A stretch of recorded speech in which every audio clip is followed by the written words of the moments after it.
What's going on, guys? Billy here with Billy Schultz Music, bringing you the easiest guitar tutorials on YouTube, and today we're learning how to play Dreamer by Trippie.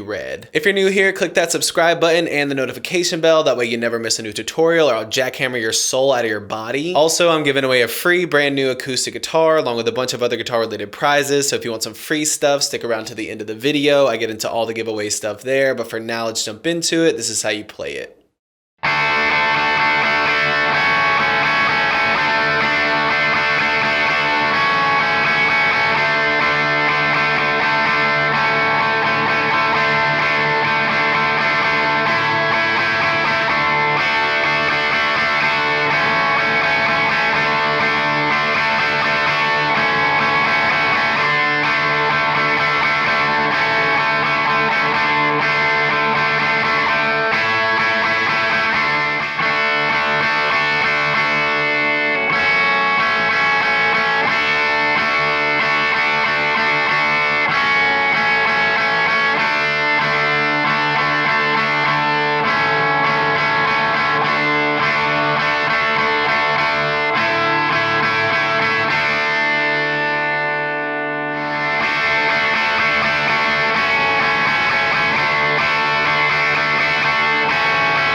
There you have it, guys. That's all there is to it. Keep practicing. You will have this song down in no time. Now, the way the giveaways are going to work is each month I'm going to pick two winners. One will receive a guitar accessories kit and the other will receive a t-shirt from my Billy Schultz Music merch site. Once the channel hits 100,000 subscribers, I'm going to pick one of you lucky winners to win a free brand new acoustic guitar. The way you can enter the giveaway is like this video, subscribe to the channel, turn on notifications, and leave a comment on this video with the song that you want me to teach you on guitar. Turning on notifications is extremely important because each month I'm gonna live stream the monthly giveaway winners, and then when we hit 100,000 subscribers, I'm gonna live stream the winner of the acoustic guitar, and you gotta have those notifications turned on to get notified for the live stream. I'm super excited to give away another acoustic guitar. I just gave away one when I hit 50,000 subscribers, and that just reminded me why I'm doing this. It's all for you guys, because if it wasn't for you, the channel wouldn't be where it is. So again, thank each and every one of you so much for all the love, all the support. Remember, like the video, subscribe to the channel, turn on notifications, leave a comment on this video with a song that you want to learn on the guitar, and we'll see you in the next video.